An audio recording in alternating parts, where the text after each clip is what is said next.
हाम्रै सहर इटहरी बजारमा इटहरीको पूर्व लाइन पुरानो यातायात अगाडि तपाईँ हाम्रै सहरमा इटहरीमा 70 कन्डिसनमा तपाईँले खोज्नुभएको जस्तो बाइकहरू पाइन्छ।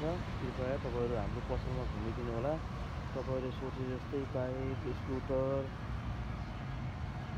चाहिएमा हामीलाई सम्पर्क गर्नुहोला। म सम्पर्क नम्बर त्यहाँ तल दिनेछु। तपाईँले बाइकहरू हेर्न सक्नुहुन्छ। तपाईँले हाम्रो यदि कन्डिसन पनि देख्न सक्नुहुन्छ। यदि कन्डिसनको नाम फोन नम्बर पनि तपाईँको त्यहाँ छ। तर अगर अफिसमा हालिदिन्छु म फोन नम्बर। तपाईँहरूलाई कुनै प्रकारको बाइकहरू चाहिएमा तुरुन्त सम्पर्क गरेर आफ्नो मन थाहा र आफूलाई चाहिए अनुसारको बाइक तपाईँहरूले पाउन सक्नुहुन्छ। हामीसँग अनेक कम्पनीका बाइकहरू उपलब्ध सुपथ मूल्यमा उपलब्ध छन्। तपाईँहरूलाई एफजेड, एनएस, पल्सर 220 जुन चाहिए पनि तपाईँले बस एकचोटि आएर हाम्रो पसलमा भिजिट गर्नुहोस् र आफूले मन परेको र उचित मूल्यको बाइक किनेर लानुहोस्। हस्त, धन्यवाद।